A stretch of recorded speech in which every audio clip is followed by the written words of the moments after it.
Na Vía Láctea encontraremos un bonito lugar. Asombroso. A ciencia non coñece límites.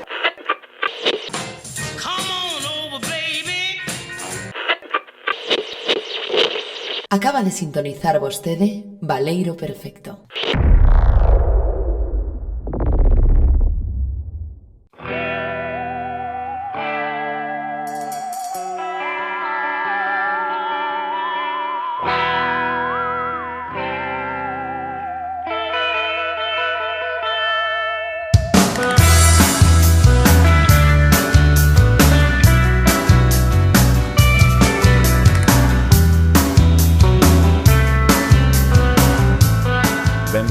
Benvidos de novo ao Baleiro Perfecto, este espazo singular que habita entre o espazo e o tempo e hoxe entre treboadas da Virgen que están caendo por aquí, creo que por todos os sitios, polo menos en Pontevedra caeron, creo que na Coruña, se non caeron, van caer ao longo de toda a noite que temos por diante, mas isto, eu sempre dou estas pistas para que alguén, nalgún sitio, en algún momento, que sexa capaz ou sexa quen de saber en que momento gravamos do ano, porque realmente xa vos dicimos que ahora nós vivimos totalmente nunha realidade paralela, perpendicular, e mesmo pasada ao que estades vos vivindo agora mesmo. Así que non vos preocupedes se as nosas referencias temporais son difusas ou canto menos equivocadas.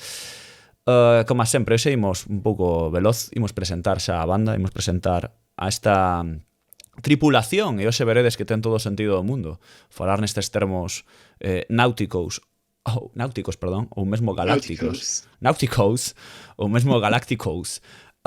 Empezamos, como sempre, como non, coa muller que chegou de Lalín, pero quedou en Salamanca, pero tamén está por aquí de cando en vez, así que situámoslo nun espazo tamén singular. Ela é Alba Rozas, ou Alba Desbroces, segundo as últimas informacións publicadas nos medios de comunicación. O Concello de Sada. Pois nada, eu saudarvos a todos desde o motel salmantino no que me atopo hoxe, mentres non teña piso, que espero que estea resolto para a semana que ven. Ten un aquel iso, non? De facer un podcast desde un motel, non? É como moi americano, moi de carretera, non? De estar na diáspora por aí. Sí, en realidade tamén me sinto como alguén perseguido, non sei. Bueno, hai Como se ideas aí estivera que... escapando. Hai ideas aí. Perfecto, Alba de viaxe para o podcast de viaxes. Sí, totalmente. Sí, exactamente. Está na súa propia viaxe. Temos tamén, xa falou por aquí, o mítico o boss, un dos bosses da que cheira papá. Non vou dicir o boss por se alguén se cela, non vai a ser. Temos a Guillermo Rodicio, compañeiro. O Solid Snake, máis ben. O Solid Snake, o Big Boss. Non sei. Que tal? Revolver Ocelot de metal. Que tal? Moi ben. Sí, por aquí xa están empezando a sonar os tronos. Se alguén escoita tronos, podemos finxir que son golpes de motor interespacial, pero van a empezar a soar, seguramente. Os nosos effects, non? Son as cortinillas, non? De radio que lle meto de fondo, son reais. Estamos gravando aquí. Da vida real, sí. Exactamente. Temos tamén o mítico, o ecléctico Pablo Pesado, compañeiro. Que tal, xente? Como estamos? Eu estou non nunha viaxe, estou na final dunha viaxe. Estou, digamos, como na fin do meu ciclo odiseico, porque xa non hai máis mudanzas. Estou definitivamente en Compostela. Isto é extraño, amigos. É interesante porque, perdón, quero dicir, Pablo, pero é que estás, efectivamente, tes un pouco de rever, entón podríamos pensar que estás como nunha cápsula especial ou espacial ou algo así, ¿no? En plan de que temos a cada un nun ambiente concreto, está facendo a súa propia viaxe. Formando Compostela xa, sí. Sí. Tú a piques de fundar unha cidade aquí en Compostela, como Rómulo Ramos. Sería como a mazmorra da nave espacial, non? O Alxubre, non? Sí. Temos tamén a Darío NJ, a Darío Mellota, que non sei se está facendo unha viaxe ou se está preparando a mochila para unha. Non, hoxe ben, hoxe colleume a tromba de auga pola rúa, pero bueno, quitando ese pequeno detal, e logo ter que ir co coche e tal, con toda esa auga que había, que estaba a Guardia Civil por aí, pero bueno, estamos vivos, que é o importante. Estamos vivos e vivas, que iso non é pouco, vendo como está... Non, a verdade é que non, a verdade é que non. Vendo como está isto? Non o sei. Ben, pois isto é o de sempre, xa sabedes. Imos por unha citiña aquí para non cambiar a tradición do que imos falar, que xa sempre está aí un spoiler no título. Temos que solucionar isto, non sei como. O mellor só facendo números ou poñendo en binario para que a xente teña que buscalo adrede o título. Mais, como ainda non somos tan bons como a vender en binario, imos deixarlo así de momento e imos escoitar esta pequena cita.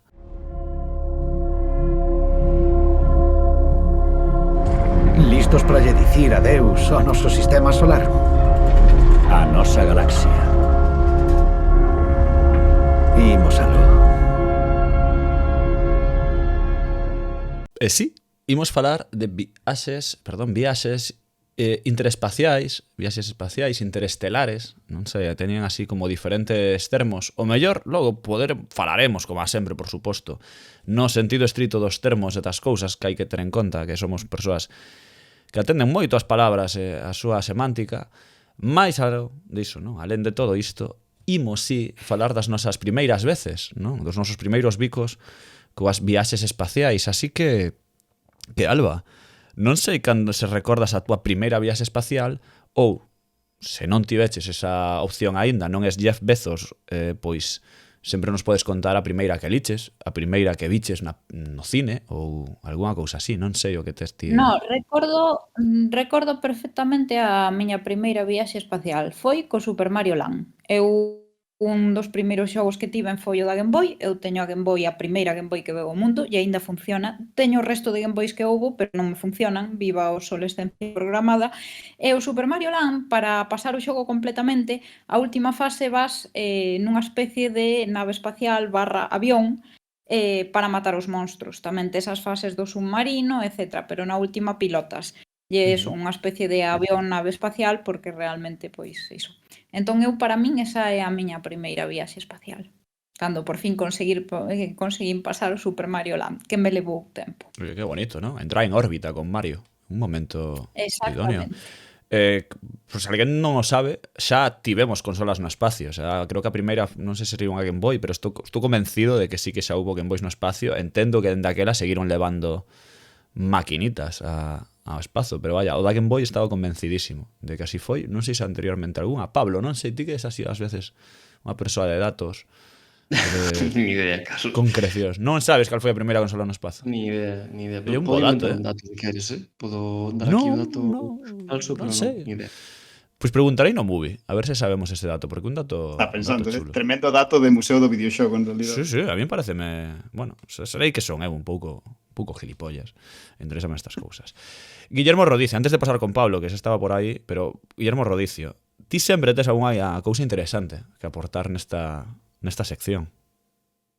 A ver, é que co tema das viaxes interespaciais o tema material está complicado, porque é carísimo, se te pos a calcular, é carísimo. Unha cousa...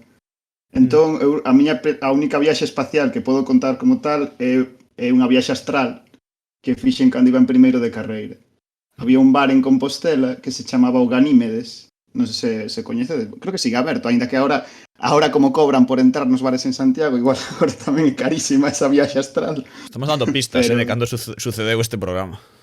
Sí, estaba pensando, podemos dar pistas falsas en algún momento, sabes,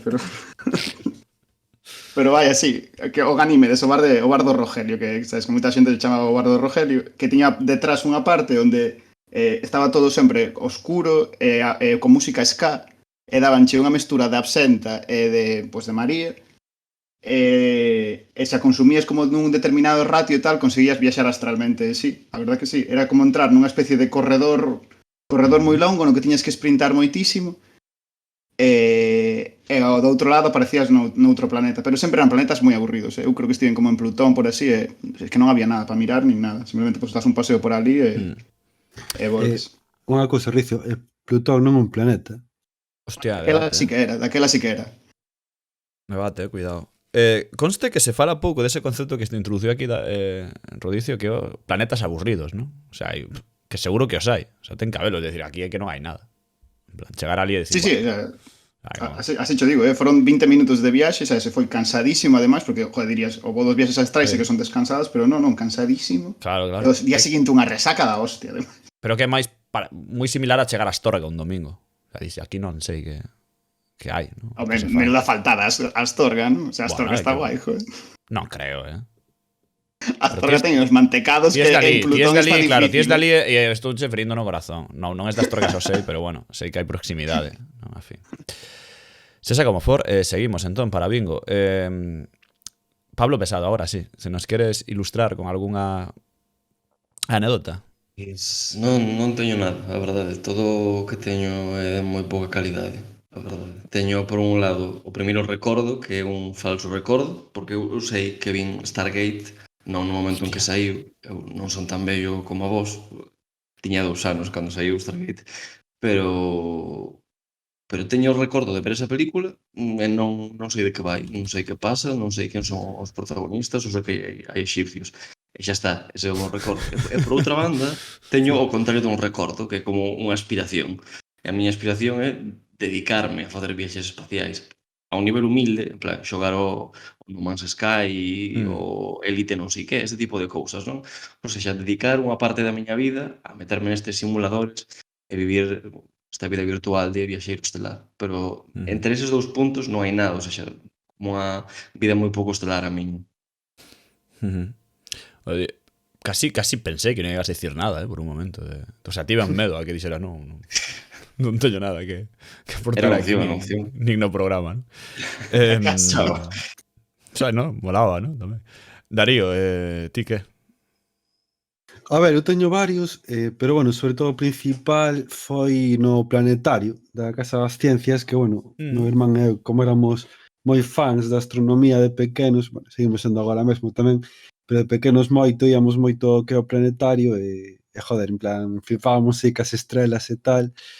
E logo, pois, en videoxogos e tal, aparte de Star Wars, non? E videoxogos como pode ser Space Quest ou Star Trek o 25 aniversario, onde podes viaxar con certos códigos que metes na nave, non? Pois ves un pouco como a nave viaxa a distintos planetas. Sobre todo Space Quest 5, eu recomendo encarecidamente ese xogo, porque parece unha das mellores parodias que hai a Star Trek, sen dúbida.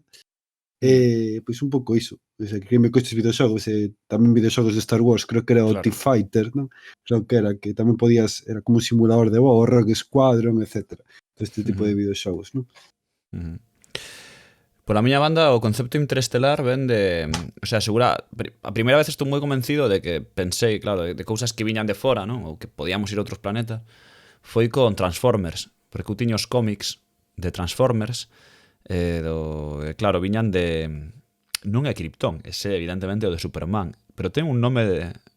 Unicron, pode ser? O planeta dos Transformers e dos Decepticons. Bueno, vou meter a pata como mal friki, pero por aí era.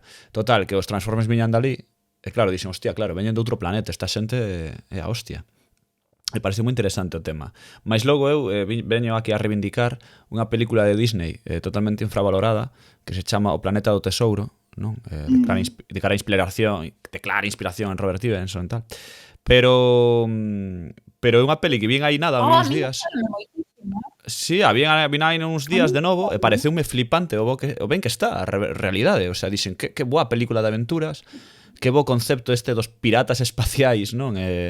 Afondando un pouco en historia nos cibors, nas viaxes interestelares, non? A aventura de cara ao espacio, que realmente podría ser o Caribe, non? Podrían cambiar ou intercambiar estes espacios non ficticios, non pasaría nada, non? Pero neste caso decidiron apostar polo espacio exterior, as razas alienígenas e tal.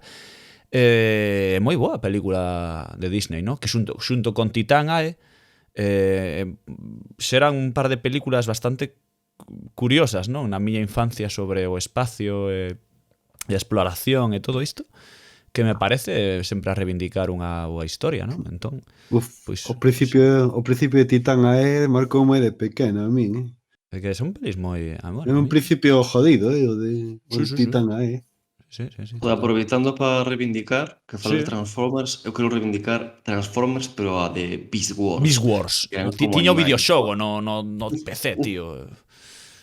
Podías transformarte entre bicho e robot, ademais.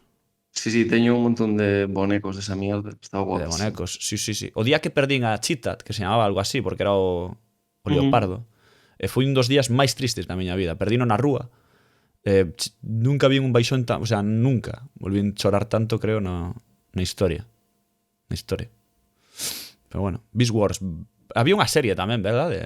Na tele. Claro, eu falo da serie. Ti falas da serie, non? Pura e dura, vale. Sí. Que había un videoxogo, para PC. Bueno, eu xoguei en PC, pero... Non, era como 3 tempadas, así. Bueno, non de moita calidade, pero no momento... Hostia, seguro que se veamos agora é que eran series por ordenador, tipo Reboot, non? Seguro que aquí moita xente que nos, bueno, que escoite este programa, seguro que recorda Reboot, non? Aquela serie do Xabarín Club. Creo que foi a primeira serie por ordenador da historia, mesmo. Totalmente, polo menos así en 3D. E creo que The Beast Wars debía ser tamén por aí andaría desa época, un pouco despois. Sí, tiña unha animación por ordenador, pero moi pobre, a verdade. Claro, hoxe case imposible de ver, pero bueno, no momento flipa. Pedimos un remake, sería moi gamer, non? Pedir un remake, unha remasterización, Pablo. Eu estou ben, eu poño diñeiro. Que saiban os creadores que aquí teñen un mecenas. Que abra un Berkami, vemos que podemos facer. Bueno, pois isto foi as nosas primeiras veces, que non son nada despreciables. Vamos poñer aquí a melodía esta típica, non? De dar paso á seguinte sección e seguimos para bingo.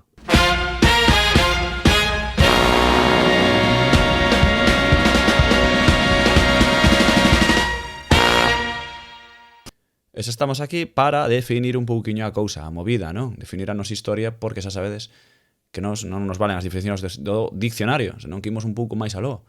Conste que hoxe é probable que estas sexa das máis doadas, ou polo menos creo que das máis, non sei, hai pouca dúbida, aínda que non sempre consigamos pues, liar as cousas ou poñelas do revés, pero viaxes espaciais, e viaxes interestelares, non? Aquí creo que máis ou menos todos temos unha idea moi clara do que queremos dicir, aínda que logo saberemos que, bueno, xa veremos como é. Tamén, nesta primeira parte do programa, tivemos a nosa primeira baixa. Isto significa que ás veces nas viaxes todos sabemos que alguén pode quedar atrás. Neste caso, creo que sen querer ou querendo, deixamos a Alba na gasolineira do Interestelar, esta que tiñamos ali, e volveremos por ela, non vos preocupedes, pero a wifi non era demasiado boa, e foi imposible poder gravar ou seguir aquí retransmitir a súa parte. Entón, entre todos, máis ben creo que Rodicio principalmente, vai intentar coller os apuntamentos que tiña ela por aquí, coller esas cousas que lle contou un día na orella, así, dai sacar algunha definición que poidamos aportar. Así que, Rodicio, se queres ti, inicia ti esta cousiña. Logo xa vamos vendo, todo alegría. Molaría que isto fose todo como unha especie de homenaxe a Alien, octavo pasaxeiro. Sí, e en cada sección fosemos perdendo unha persoa, sabes, ninguén sabe moi ben onde está, desapareceu misteriosamente. Para controlar o tempo de cada intervención sería caralludo, chegábamos a hora e media de verdade. Hostia, o Alien dos tempos longos, sabes, cando te pasas de falar, ven o Alien e te come. Alien Isolation, sí, señor. Pois vaya, un pouco seguindo a definición que nos propuxera Alba de viaxes interespaciais, sí, te defines basicamente como traxectos ou desplazamentos que teñen lugar a través dunha porción do universo, sempre alén ou a marxe da atmosfera terrestre, máis alá da Terra. Se cadra, é posible caracterizar estas viaxes a partir do concepto do cronotopo, aplicado á nave espacial. O cronotopo é un concepto acuñado polo teórico Mikhail Bakhtin para facer referencia ás formas nas que a novela establece relacións entre o tempo e o espazo. Procede do grego cronos e tempo, topos, que significa espazo e lugar, e designa, por tanto, as relacións temporais e espaciais.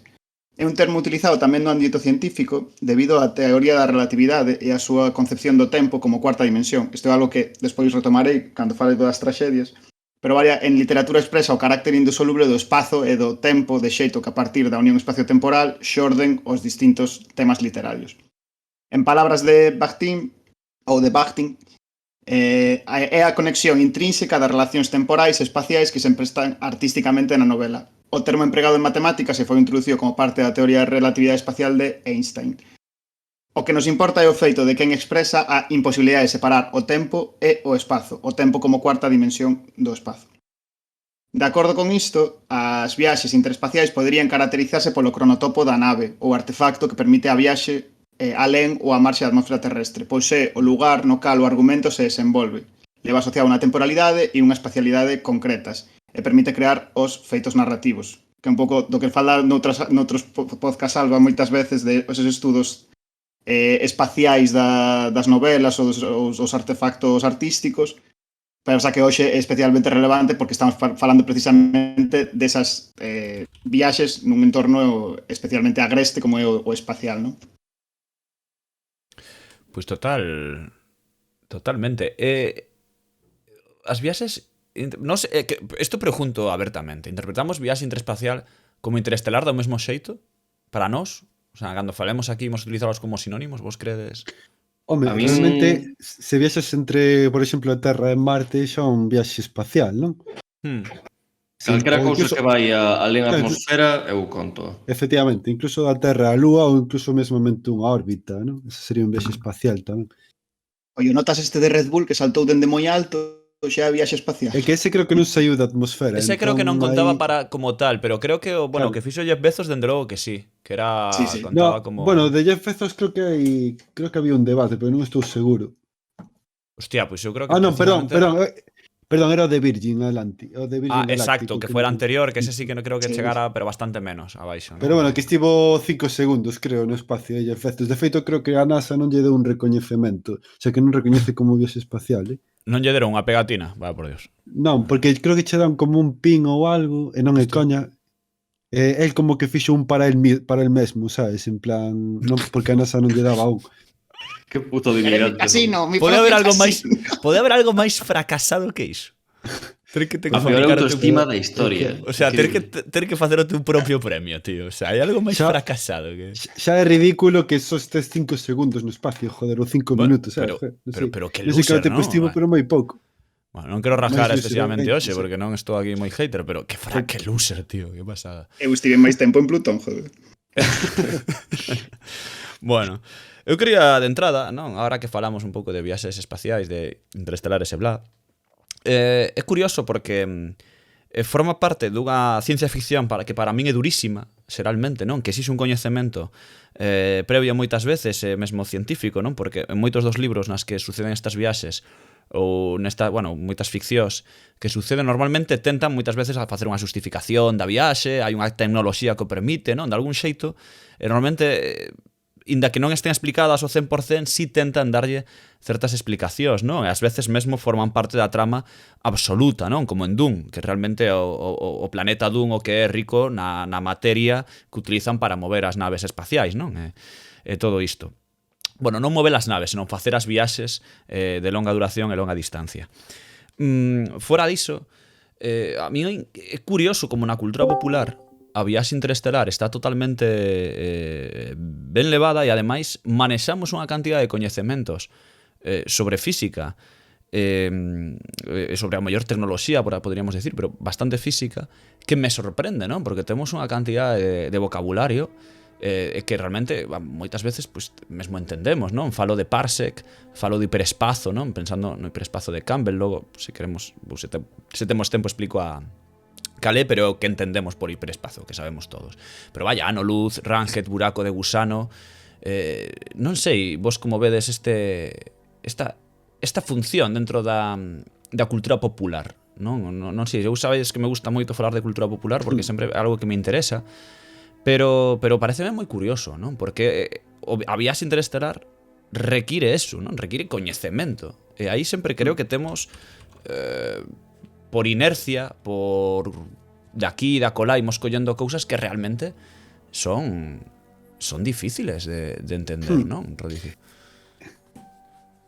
Eu creo que, bueno, por conectar xusto co que estaba dicindo antes da idea esta do cronotopo de Alba, que explica un pouco por que persiste todo este vocabulario sobre as viaxes espaciais, e é precisamente porque en realidade todas as historias de viaxes espaciais son historias sobre naves espaciais, entón necesitas desenvolver certo vocabulario para poder contar as historias. É como intentar contar unha historia marítima sen saber o que son os nudos, ou intentar falar sobre os romanos sen saber o que son os escudos, sabes? Non sei.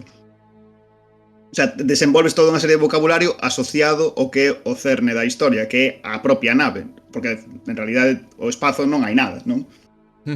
Efectivamente. A ver, Pablo, realmente... Sí, perdón, Darío, eras ti. Perdón. Realmente que tamén é un pouco os atallos co tema da física, como comentou Rodicio tamén ali atrás, e o tema da gravidade, non? Que, joder, canta maior aceleración, maior é a gravidade que experimenta, non? o que é a nave. Entón, é algo, ou sea, estes son atallos que se utilizan e recursos narrativos tamén, non? Os escritores e todo o que son de ciencia ficción, non? Pois un pouco para saltarse entre moitas comillas o que son as leis físicas actuais, non? Que fan o viaxe o sea, a viaxe interestelar fora do que o viaxe xeracional, non? Entendendo como que, bueno, de feito recurren a este viaxe moitas ciencia ficción dura e tal, pero fora de isto, pois poucas o único que son pois é o tema do hiperespacio, buratos de gusano, etcétera, etcétera, etcétera, non? Como dixeches ti antes tamén. Conste que eu sempre creo que hai hai casi unha constante de que neste tipo de historias ou de narracións intentan casi sempre justificar de algún xeito inda que, por exemplo, que si o hiperespacio en Star Wars, pois o carallo, está aí, non? Pero conste que na gran maioría de obras que eu consumín sobre isto, sí que vexo que intentan dar certa moitas veces explicación e mesmo tirar de cierta, inda que sexa unha ciencia ficción branda, intentan meter certos resquicios de dureza para que isto se autocontemple ou se autoxustifique, porque creo que ao final o que se ti lees moitas historias no espazo, non? De sexa cal sexa o tema, acabas tendo bastante coñecemento de astronomía, de física. Isto, por suposto, non digo que te dé para escribir unha tese, ni moito menos, pero creo que sí que todo o mundo xa ten unhas nocións como que sabes o que é posible e o que non é posible. E isto non significa que automáticamente todo quede descartado, non? Non tema ficción, porque ao final sabemos que isto é unha ciencia ficción.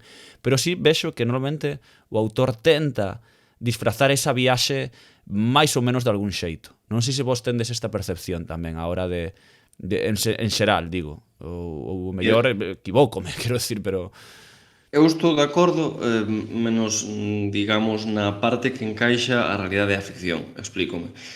Penso que de alguma maneira, como lectores de ciencia ficción, fomos incorporando unha serie de vocabularios e naturalizando unha serie de explicacións do que é posible e do que non.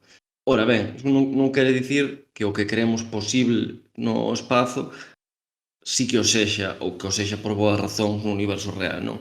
De feito, temos un montón de ideas asociadas a tecnoloxías espaciais que nin existen, nin teñen ningún fundamento moi sólido, mas que son moi habituais nas ficcións espaciais, non? Penso, por exemplo, na barreira de forza que protexe as naves.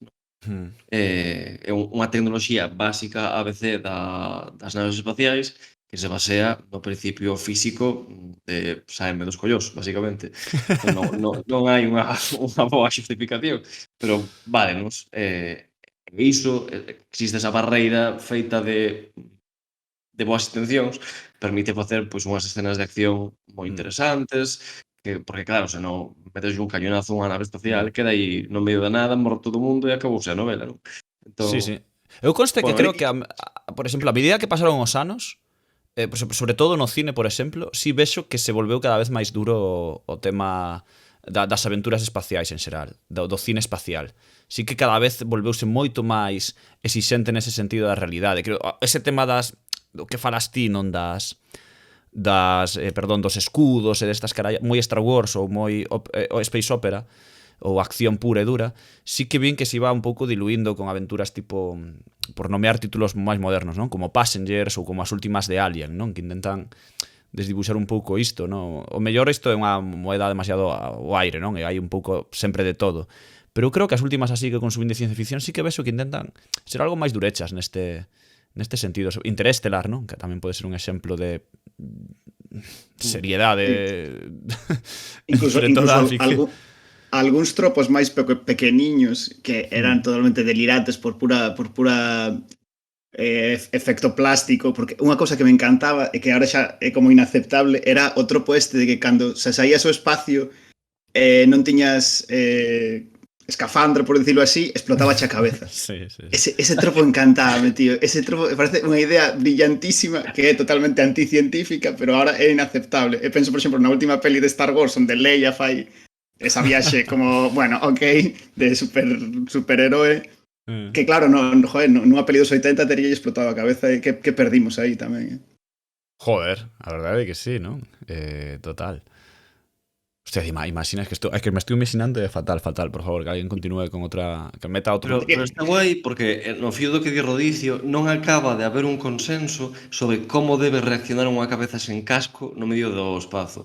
Entón, se ti comparas, por exemplo, a escena en Star Wars nas novas ou a escena en Guardians da Galaxia, que hai un momento tamén que o protagonista queda tal, non está moi claro que debe de pasar, porque entendo, non sei, igual equivócome, pero que nunca soltaron a ninguén para probar que lle pasa na cara. Entón, hai como unha especie de acordo en que debe de poñerse gris, os ollos vermellos, aí está como incómodo, medio asfixiado, pero Eu é que parece creo que pasa vi frío. creo que vi hai pouco un vídeo que falaba disto, un rollo destos de What If, alguna pollada que creo que explicaba, o por onde iban os tiros, de que sí que se sabe, porque simplemente unha diferencia de presión brutal e bla bla bla, vacío.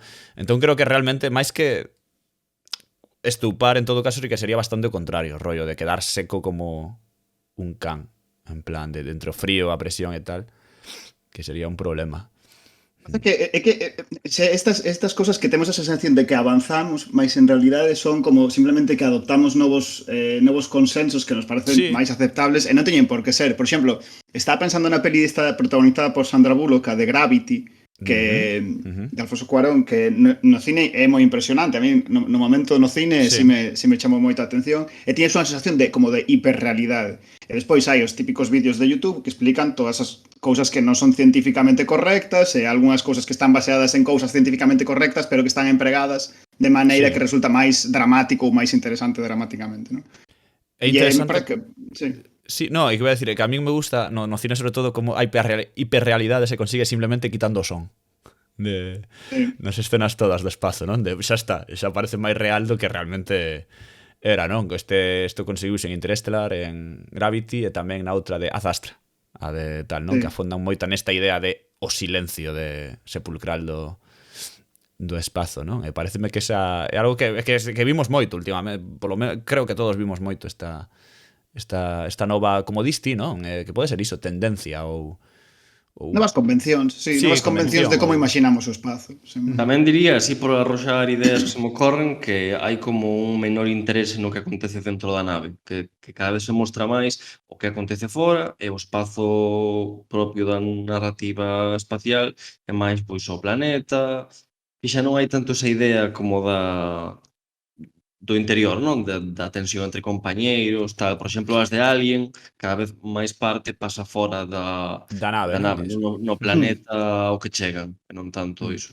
Pero, Pablo, iso que comentas eu creo que é polo tema dos presupostos, que tamén agora nas películas, sobre todo a ciencia ficción, como un xénero que máis ou menos, non sei se me atrevería a dicir que está de moda, pero sí que un xénero que ten bastantes seguidores actuais, e que co incremento do que son os orzamentos da que son as películas, pois obviamente pódese facer máis efectos especiais e atender máis o que pasa fora, non? O que pasa dentro da nave, por exemplo, en Star Trek era claramente por un tema de presuposto tamén.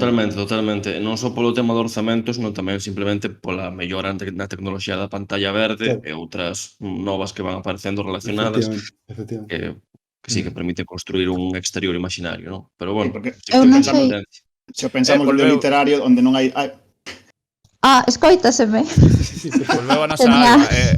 Soltou unha Alien. Dixen antes Aquí estou de novo. Creo que íbamos volver por ela. Conseguimos creo que instalei unha aplicación no móvil máis rapidamente que esta, pero bueno, alégrome de que se me escoite, porque agora xa estou cos meus datos, entón dá igual. Pois, polo que dicía Pablo, que vos levo escoitando xa desde hai un anaco, tamén creo que ten que ver coa posibilidade de expandir o universo. Entón, no momento en que expandes o universo, por si hai que sair da nave. Sí, é certo. É certo que toda expansión pasa por aí, non? Que non podes... Unha nave ao final é unha cousa limitada, non? Home, aí está a originalidade e a posibilidade da tua historia tamén. Quero dicir, a min Alien, a primeira é con diferencia a que máis me gusta, non? De toda a franquía, pero ten unha limitación evidente que ocorrer nela. Non podes. É mesmo o primeiro que fai a franquía é sair da nave na segunda película, é dicir, o esquecer ese sistema e xa directamente ir un planeta, unha colonia, o sea, parece que o seguinte paso lóxico na ciencia ficción mesmo, non? Da nave pasamos a colonia, da colonia ao planeta, da outro non. Realmente hai un progreso, como se diría, bastante lóxico, non sei se me explico, pero creo que sucede, non? Esa expansión narrativa, pode ser. De todos os modos, No literario onde non hai limitacións de presuposto, en realidade non acontece isto. Quer dicir, vemos dende os anos 70 grandes sagas sobre planetas, fundacións e imperios noutras partes do mundo, non? Sí, Xusto máis, aí- vemos agora, perdón, pero vemos agora que ese problema de que realmente moitas das adaptacións tivemos que esperar moitos anos para ver grandes adaptacións, porque sí, que Lynch xa fixo dun hai moitos anos, pero realmente hai sagas que por pura tecnoloxía eu creo que presupostos ou por orzamentos e tal é imposible velas, porque non é posible a nivel tecnolóxico, ou eran posibles, o sea, que non tería sentido, non? Dixar, por hacer que está a fundación tamén creándose agora. Esta explosión de ciencia ficción que está vendo, porque comentaba Darío, que sí que hai, eu creo que non é un segredo, o sea, Denis Villeneuve, Nolan, probablemente os nosos directores agora mesmo máis coñecidos ou máis mainstream, ao mesmo tempo de autor, bla, bla, bla, apostaron pola ciencia ficción brutalmente en case todas as súas películas. Denis Villeneuve leva dende a chegada, non? Dende a chegada, Blade Runner 2049, agora Dune. O sea, é moi interesante ese...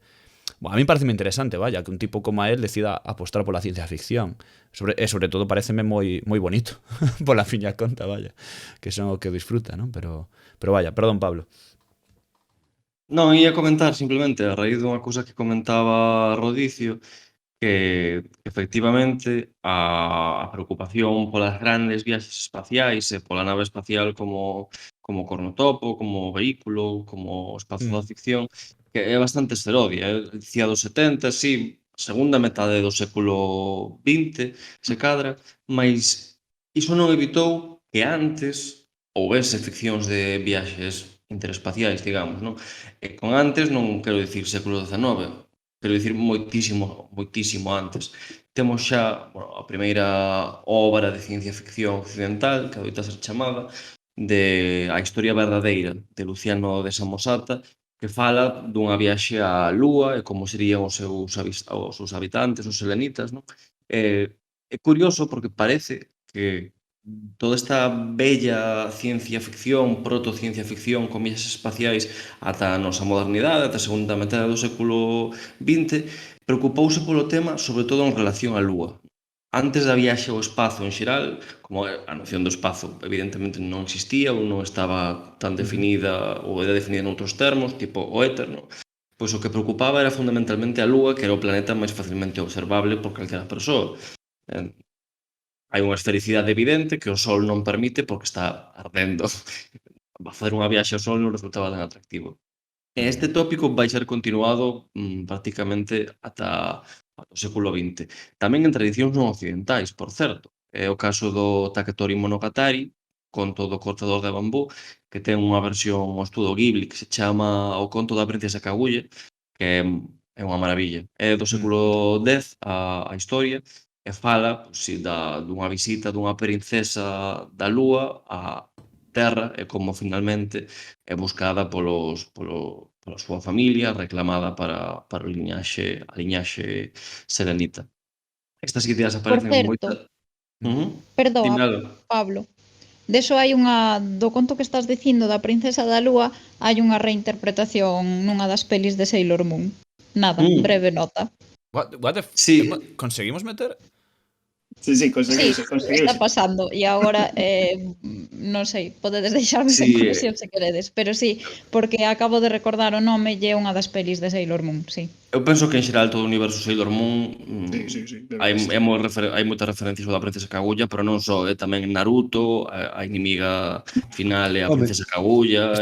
Pero fora disto off topic, perdón. Estamos convertindo Sailor Moon no novo Harry Potter da temporada. Ai. Que lle pagamos o especial. Eu estou no século X e teño que chegar ao 20, vos saberedes. Vale. Por certo que falando de viaxes interestelares no anime, no Dragon Ball tamén hai viaxes interestelares. Sí, É certo. pero perdoa, a única viaxe interestelar da que non creo que teña tempo para falar, pero da única que se podería falar no anime chamase Cowboy Bebop. E o resto sudamos collos. Boa, certo. E o resto sudamos collos completamente. O sea, se non imos falar de Cowboy Bebop, que non creo que non dá tempo, non imos falar de ningunha outra no anime. Así que veña. Pablo, continúa. Sí, pois falaba de viaxes á Lúa como precedentes da moderna ciencia ficción de viaxes espaciais, non? Tamén Poderíamos mencionar aquí a obra de Cyrano de Bergerac, bastante coñecida, mas sobre todo a gran culminación da tradición é da Terra á Lúa de Xulio Verne, que xa é no 19. Hai unha cousa moi interesante, mo parecer, que a partir deste momento da publicación de Terra á Lúa comezan xa a aparecer moitísimas obras sobre a cuestión, non? E pouco a pouco vaise desplazando o foco na Lúa para tamén aparecer a posibilidade de Marte como destino turístico da humanidade. Isto é evidentemente porque o coñecemento do universo é cada vez máis refinado e, por tanto, é máis fácil imaginar estas situacións, non? E a verdade é que toda a idea da viaxe a Marte, que é a que logo vai dar luz ao concepto de marciano, foi fundamentalmente escrita por mulleres, xa no século XIX, por autoras como Annie Denton Critch, que publicou Man's Right en 1870, ou Unveiling a Parallel, de 1893. Son todas obras que teñen Marte como escenario, unha temática feminista, e iso fai que hoxe en día, aínda que esa liñaxe estea esquecida, realmente o moderno concepto de marciano como figura da ciencia ficción veña realmente do pensamento feminista e do século XIX, que é unha cousa moi interesante realmente. É interesante o que aporta, non? Tamén o que dicías ti de que cada vez os obxectivos ou a fantasía cada vez é máis lonxana, máis afastada, quero dicir. A Lúa parecía xa evidente que se ia chegar, entón temos que poñer Marte como seguinte objetivo, logo Júpiter, logo saímos do sistema solar, logo buscamos unha nova galaxia, logo buscamos mesmo outro universo, non? Quero dicir, é curioso como tamén a ciencia ficción deixa de ser ficción, convertes en realidade e é menos interesante mesmo, non? Ás veces, na procura desa viaxe, non? Creo que a viaxe interestelar ten moito tamén de viaxe de narración imaginaria, de buscar máis metas máis aló, ou buscar outras formas, non? De existir ou de pensar, pero cada vez máis afastadas de nós mesmos, claro. Eu penso que de feito o normal foron a Lúa na historia da humanidade, despois Marte neses poucos anos do 19, e Venus non chegou ata os anos 30 na obra de Edgar Rice Burroughs, que tamén foi o escritor de Tarzán, por certo. Mas sí, despois non foi ata os 50 cando todo iso estalou na figura dun autor de que vou falar despois. Por certo, antes de acabar quería... Non, Olaf Stapledon. Vale. Pero iso, antes de acabar quería citar a Laila Martínez, que é de onde quitei esta referencia ao feminismo marciano, un artigo que Hermanas del Futuro chamase, por se alguén lle interesa que quede por aí. Sobre o da imaginación das viaxes selenitas, penso que é moi divertido o episodio este de Futurama, onde a Lúa xa é un parque de atraccións cutre, pasado de moda, o sea, onde xa non é que non se xa interesante ir á Lúa, senón que xa é como Disneylandia mal. Pero entendo que, non me acordo ahora mesmo dese episodio moito, pero entendo que a Fry sí que lle gustaba. Claro, porque Fry ainda imaginaba, era como o seu epítome da viaxe espacial, era a Lúa, a pesar de que xa fixera como moitas viaxes interplanetarias a outros lugares moitísimo máis lonxanos, ainda tiña como esa mitomanía coa Lúa.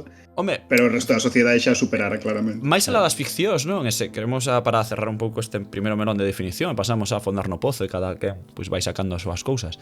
Creo que é interesante como tamén a propia humanidade ás veces rexeitou a viaxe interestelar. Refírome cando, por exemplo, aburrimos dela, no sentido da carreira espacial que houve entre, evidente, propaganda política, non? Entre URSS e USA, nos Estados Unidos contra a Unión Soviética, e como foi a día de hoxe case mesmo hubo que facer unha campaña de volver a intentar que tivese como esa aura, non? Que se perdera moitísimo no tempo e perdera toda esa cápsula máxica que tiña, non? De para que volver á Lúa, se non lle interesa a ninguén xa, non? Mesmo hai xente que se chegou a desconfiar de que todo isto era que nunca chegamos, que se fora teatro, que non sei que, non? E suscítame moita, en certo sentido, mágoa de que se perdera ese interés nas estrelas que durante un momento foi case catatónico para a humanidade, de que estaba máis tempo mirando este tipo de incursións no espazo, non? Por suposto, con un movimento político moi forte, non? Niso, pero creo que nunca se volveu vivir esa febre como agora mesmo. Se non vos digo, unha das cousas que para ben e para mal de Jeff Bezos ou de Elon Musk ou toda esta xente é que sí que vexo que xera un interese espectáculo arredor do espazo, das viaxes, a cara ali, que a min, a verdade, pois préstame volver sentilo, non? Sentir esa parte da historia de volver sair do noso planeta. Non sei se vos pasa a vos algo semellante ou que opinades Que disto. diría que co Jeff Bezos non houbo unha recuperación do interese real pola cuestión, porque eu vin a todo o mundo reaccionar de maneira moi escéptico de tipo é Sí, un sí, non, pesado, evidentemente. concepción, sabes? O sea, vin máis os medios intentando crear un hype que Hmm. un hype verdadeiro. Eu diría máis ben que, en xeral, interesanos menos a viaxe interespacial real e cada vez nos interesa máis simplemente a imaxe, non? Que nos cheguen Ujú. imaxes de lonxe, explicacións para cousas que acontecen moi lonxe, entender o universo, máis a presenza humana fora, como que xa nos parece, que estamos ben aquí, sabes? Estamos quentes. Home, aparte de estar ben, eu creo que o mellor si que cada vez científicamente vemos que estamos moi afastados de calquera tipo de tecnoloxía que nos permita fuxir de aquí a curto prazo, mesmo a medio e longo prazo. Entón De creo todas que formas, tamén nos interiorizamos esa realidade, non? Pregunto eu, non? De que sí, sabemos que non podemos excesivamente fuxir de aquí, polo menos non hoxe, nin mañá, nin pasado, non? de todas formas, máis que Jeff Bezos, que aquí que está ganhando a partida bueno, Elon Musk co SpaceX e todo o rollo este das naves que están facendo reutilizables, que, bueno, a ver, non sei até que punto pode ser iso factible ou non, pero, bueno, que están facendo probas e pouco a pouco van a ir progresando. Entón, a ver, que quere facer. E Non ainda sei así, até que eles punto é parece que tiran fume máis ou non. cara ao turismo, non? Cara, o porque dicía, Sí, mira, bueno, fíjate o que dicía Rodicio, o espacio como un parque de atracciones de ir á Lúa, porque sí, outra cousa perdón, que sí, eses cohetes reutilizables e tal, o que fan é que sexa máis barato en teoría claro, viaxar ou tal, pero que é non? unha cuestión fundamental tamén de cara a ser factible o tema de sair da atmosfera, non? Iso sí, por suposto, por suposto. Nese sentido de viaxes curtas, sen Claro, dúbida pasa por aí. Pero ao mesmo tempo que facemos estas viaxes curtas, creo que cada vez aceptamos máis de que é o que nos queda. sí, sí. De que para fora non imos Pero a bueno, Saturno non por imos algo se chegar. empeza, por algo se empeza, Claro, Charlie. claro, é certo, é certo, é certo. De todas formas, se falamos de enerxías bueno, de que son de viaxes interestelares, a mí unha que me parece moi interesante é a que trata Douglas Adams no seu libro de A guía do autoestopista galáctico, que é a enerxía de improbabilidade, non? Non sei se Rodicio, non sei se lichedes o libro, pero hai unha nave que se chama Corazón de Ouro, onde pois ten unha enerxía que é de improbabilidade que converte na nave máis rápida da galaxia. Entón, como que de repente se acelera, pois aparece unha balea que fala, unha planta que pensa por si mesma, ovos fritidos no espacio, cousas así, que non ten sentido ningún, non? Entón, pois, foi bastante gracia o tratamento que fai o escritor, non? Desta enerxía como totalmente distinta, non? A que existe na literatura de ciencia ficción, por exemplo. Pois xente, se queredes, acabamos aquí coas definicións, mando pregunta ao aire, rematamos, damos por feito. Coido que sí, así que, veña, un pouquiño aquí unha sección de evento. E continuamos tirando desta nave. Tiramos aquí, seguimos a nosa viaxe interestelar e a ver ata onde chegamos. Eu quería, xa aproveitando, xa meto aquí o meu libro, non? Gústame un dos conceptos máis interesantes ou que máis, bueno, máis, non sei se me apaixona, pero do que máis me chama a atención é a cada vez máis división, bueno, unha división moi bonita e moi evidente que hai na ciencia ficción a hora de afrontar estas viaxes, non? Hai, por suposto, pode haber opcións medias, pero máis ou menos moitas veces suceden dúas opcións claras, que a viaxe moi veloz ou a viaxe extremadamente lenta ou bastante lenta, no sentido en termos astronómicos, non? Eu creo que hai unha ilusión, non, de poder chegar alá onde non chegamos nunca, que é evidente, pero logo atopamos fronte á realidade máis probable, non, que temos que, por exemplo, é o punto máis realista que temos, que son as viaxes xeracionais. Viaxe xeracional, eu, por exemplo, podo recomendar a Terra Errante, de Cixin Liu. Cixin Liu o mellor vos soa porque é o del problema de los tres cuerpos, non, do libro e tal. Bueno, a triloxía, máis ben. Pois ten esta Terra Errante que se fixe unha película, que creo que xa comentamos aquí algunha vez, ou nomeámola. Pois a historia é a Terra Errante literalmente, isto, non? A Terra ten que fuxir de onde está por causas que todos pues, podemos intuir e bla bla bla. O Sol non está no seu mellor momento e temos que fuxir. Entón o que fan literalmente o que pensaría un neno, non? Pequeno, que meterlle motores á Terra e con ela pois fuxir da nosa órbita propia, non? E chegar a outros sitios onde o espazo, bueno, chegar onde nos que iramos, non se sabe onde, buscar, hai un destino evidente, non? A historia ten un destino, e a historia é bastante interesante, como a conta Cixin Liu, e mesmo o libro chamase Viaxes Racionais porque o mesmo libro está orientado nese sentido, de que vai por partes e en cada parte unha nova xeración que, bueno, afronta de algún xeito ese destino, afronta cada xeración as súas propias dificultades, non? As súas propias vidas e tal. É bastante interesante. A Terra Errante non é un libro en sí, é un... Bueno, o libro chamas así, pero en realidad é un conxunto de relatos. Entre os o máis importante é esta Terra Errante, que eu lese en, non sei, media hora, unha hora, na verdade que non me lembro moi ben canto, pero moi rápido. Recomendo moito.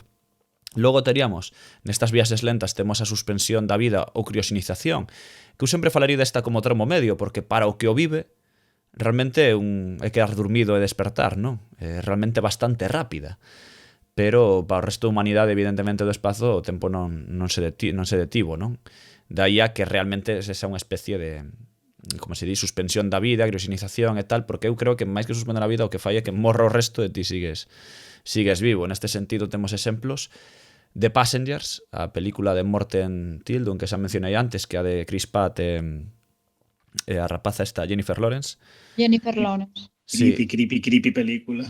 Unha película... A mí parece malísima, por certo. A min tamén. Sí, é que eu non busco exemplos de calidade, busco exemplos, non? É super creepy a película, bueno, saben, non a vivo, aquí facemos spoilers que non hai ningún problema. Hai un tipo que va, bueno, en unha viaxe interestelar, a que va a un planeta, bla, bla, bla, van dormidos, pero hai un error na nave, un accidente, hai un tipo que desperta antes de tempo. E vese na tesitura de que non pode volver a dormir, co cal sabe que vai a estar pois 60 anos nesa nave e decide facer unha das cousas máis terribles que vi nunca nunha ficción, que por egoísmo propio despertar a outra pasaxeira que lle parecía guapa para pasar ese trance, non? Polo camiño acaban namorados e cousas así. Eu, bueno, tampouco imos afondar demasiado nesta tesitura porque é terrible. Pero síndrome de Estocolmo, a síndrome de Estocolmo, 100%, no, da igual, non pasa nada, está ben, está. É un acto de amor rodicio. Ao final planta un árbol, é un acto de amor. E pasan ao final toda a vida nesa, bueno, namoran, isto é verdade, todo o conto isto. Namóranse e ao final Sí. supónse que pasan, pois sí, felices, vivindo a súa vida entre eles dous, mentras chegan ao seu destino, e cando chegan ao seu destino, pois o resto de pasaxeiros desperta e comproba que alguén viviu ali unha vida ou algo así. Bueno. Era un exemplo de suspensión da vida ou criosinización. Podemos bachar estes mesmos termos en Alien, tamén unha das que abusaba deste tipo de viaxe. Non sei se vos tendes algún exemplo máis así na cabeza, pero hai unha chea de cousas deste estilo. Interestelar tamén falan de suspensión da vida, non da criosinización, pero sí que se ve que poden botarse estas longas, non? Incluso mesmamente Odisea 2001 ou o planeta dos simios, non? Sí, tamén esta película esta de Perdidos no Espazo, non? Logo fixos unha serie, logo fixos unha película, pero tamén non teñan este sistema. Este sistema eu creo que é o máis realista, o máis... Inda que un médico negará totalmente isto, porque sempre que falan de suspensión da vida, criosinización e tal, din que é algo, unha tecnoloxía absolutamente inexistente, sobre todo polo tema de manter as células. O problema non é estar dormido e que ti estés de puta madre, o problema é o tema de que sigues envellecendo, non é ese é realmente o problema. Bueno, alongamento da vida humana, e falaba do terceiro termo que tengo por aquí xa directamente, que aquí la toparíamos con cousas como carbono modificado, non? De Richard Morgan, o libro, logo tendes as series de Netflix, que ven sendo simplemente que cambiamos de muda. A nosa mente, podemos trasladala a outro corpo, trasegamos a nosa mente, a nosa... Aquí entraríamos en cousas moi filosóficas de que a alma ou que a vida ou como podemos interpretar, non? Todo isto, pero, en fin, é unha posibilidade, non? De transmitir a túa mente a outro corpo máis mozo, outro corpo que non envellece, ou o tema de mítico daquela paradoxa da como se di, do barco, non? De que poderíamos o mellor ter órganos biomecánicos, ir cambiando todo o noso corpo a medida que envellecemos, e dai ter unha especie ou algún tipo de vida eterna que se chega a experimentar non en viaxes interestelares, pero a min agora na cabeza venme o El hombre bicentenario, non? Que traballaba con esa tecnoloxía bastante e alongaba evidentemente a vida. E non sei, se vos... A Sí, clonación. En Altered Carbon tamén sae a clonación, que Sí. ti que te clonas nun momento Tam- dado, no que eres novo, etc. Bueno, novo ou vello, tamén hai unha persoa máis maior que se clona, pero así sempre tes un corpo teu de Teu, reserva. non? Si, propio, si. Vas introducindo a conciencia.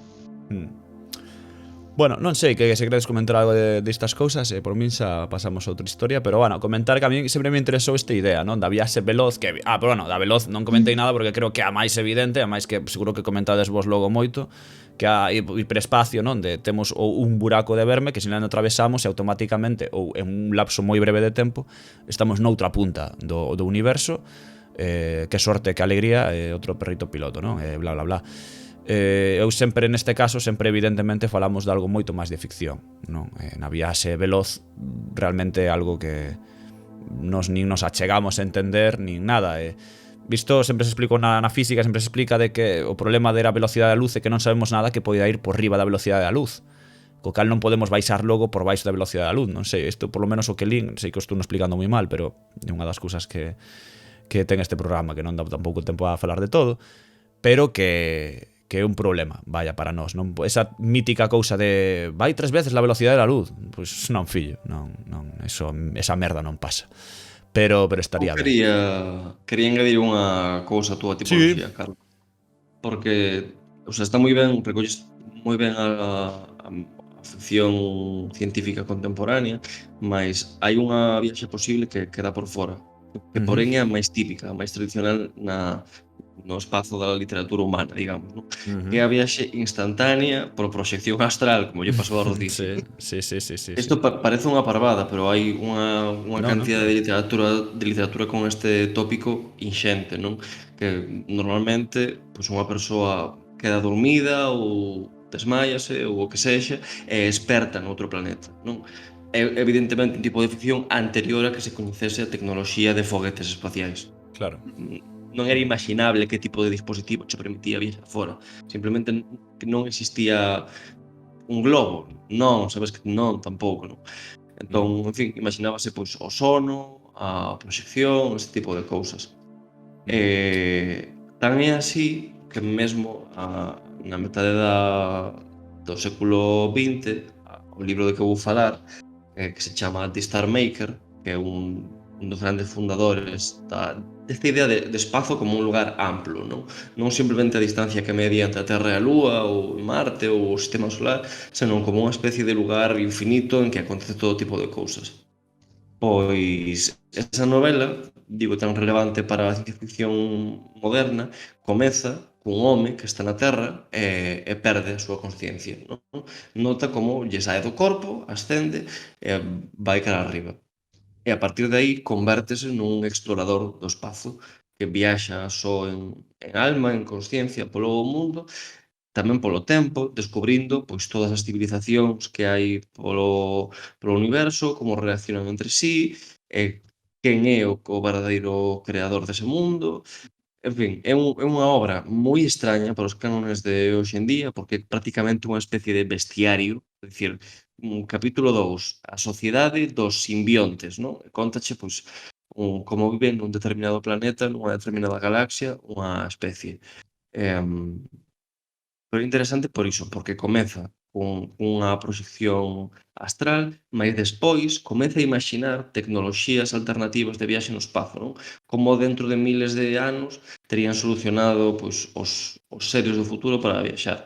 E propón alternativas moi guais, como por exemplo conectar unha especie de parede de placas solares ao Sol, pero que os recubra enteiros, unir esa placa á Terra e facer como non só unha Terra autopropulsada, como comentaba Carlos, senón un sistema solar autopropulsado inteiro, movido pola forza do Sol, non?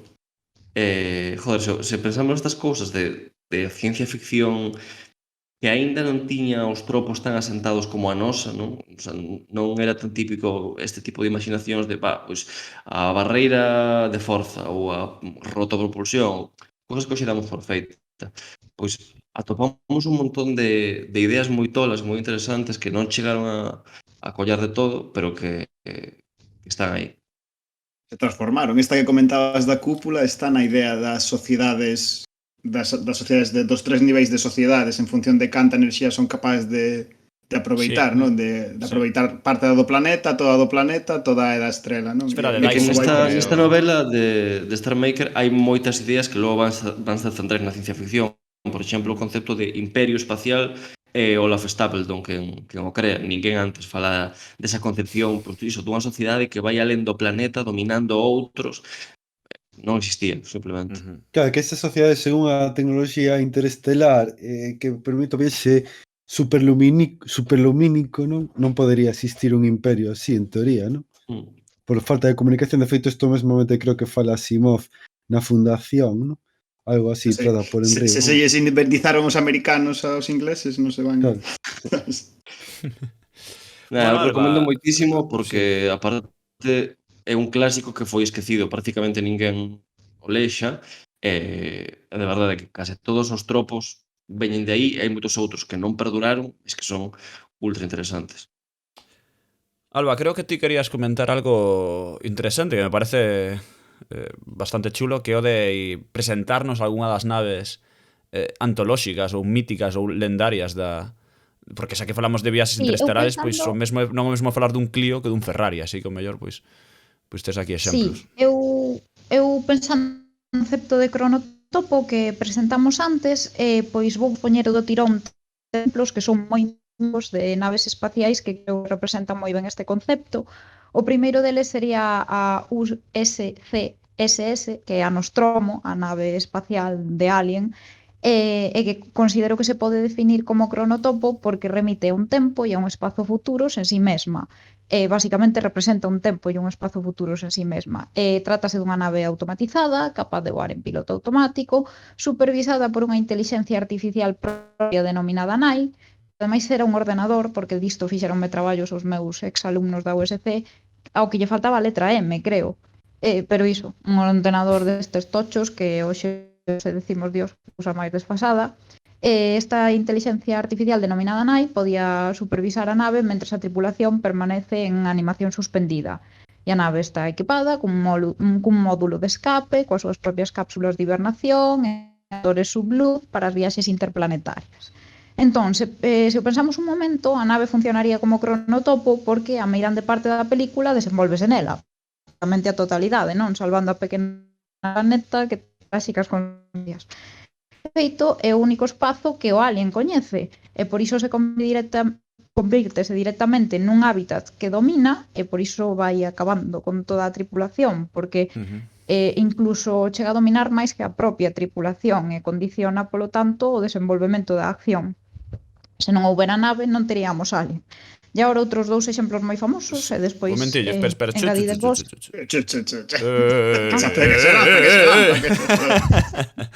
Vamos falar imos falar de Nostromo. A Nostromo é un exemplo paradigmático, creo, ademais na ciencia ficción, sobre todo no cine, porque era totalmente, contrastaba total e absolutamente coa nave da que era dona outro gran ordenador que era HAL 9000, non? Era o exemplo paradigmático da nave branca, moderna, preciosa de 2001 Odisea en el espacio, e a nave negra, que era Nostromo, que era unha nave por dentro totalmente terrible. Había goteiras, cadeas, era escura, pasaban cousas terribles, non, nela. E iso, dentro da ciencia ficción, é algo que a converteu nun símbolo, non? Incluso non digo do mal, porque non é que a nave fose mala en sí, non? Pero evidentemente foi o hábitat dese xenomorfo primeiro que coñecemos, pero sobre todo é moi paradigmática ese momento no que o futuro mellor non pasaba por esas naves esplendorosas, non? Que coñecíamos de mellor de 2001 en el espacio, que logo seguirían mesmamente en Star Wars, senón que realmente o futuro mellor en estas naves semi-antigas, desfeitas, que tiñan problemas de motor, que estaban unha especie de máis entre soldados e mariñeiros dentro, non? Unha cousa moi bonita.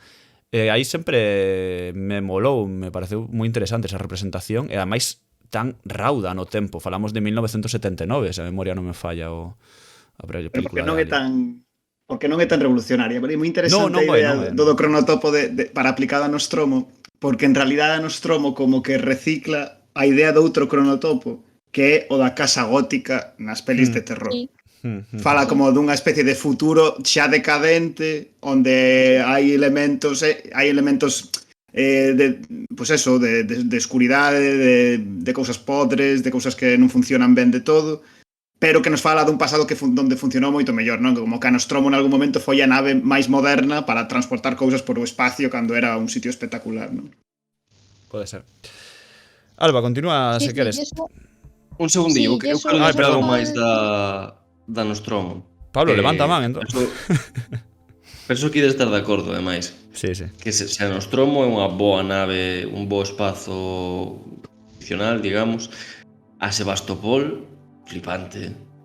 Vos xogastes Alien Isolation, ou estou aquí soísimo. Sí. Joder, No, é é que- unha loucura. É que, a ver, eu creo que a Sebastopol, é dicir, Alien Isolation, o protagonismo real é a nave, quero decir, non é o Alien. O sea, aquí vemos a evolución narrativa bestial que iso supón, quero decir. En Alien o protagonista é o Alien, inda que este nese hábitat que é a nave, pero na Sebastopol é a nave como tal. A protagonista absoluta porque cruxe, porque coñécela, porque ten algo que te leva, eu creo que é un exemplo perfecto que diste, Pablo, pero é a evolución drástica sobre iso. É que, sobre todo, penso que é unha evolución a nivel o que comentaba, non sei se era Rodicio ou eras ti, Carlos, desta nave que coñeceu tempos mellores, non? Sí. Que non só coñeceu tempos mellores, senón que agora, para nós, é unha nave que lembra pois os anos 80, os anos 90, unha maneira de imaginar a tecnoloxía, e mesmo os asentos están como tapizados nun coiro que hoxe en día é feo, Sí. sabes? E iso está guai, non? E Alien Isolation consegue coller todo iso e estetizalo, como Sí. case como se fose iso, unha nave dunha época pasada que nunca existiu. Penso que é brillante, o sea, dá gusto vela. Total. Eu ser alguén que nos está escoitando e busca un xogo de terror super chulo, eu sempre recomendo Alien Isolation. Un, porque está baratísimo.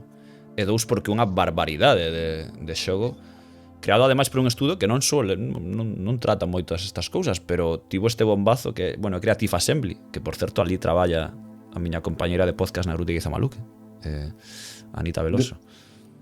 De feito, este tema de naves en plan encantadas e tal tamén fai Horizonte Final, que, bueno, como Sí, é moi bon.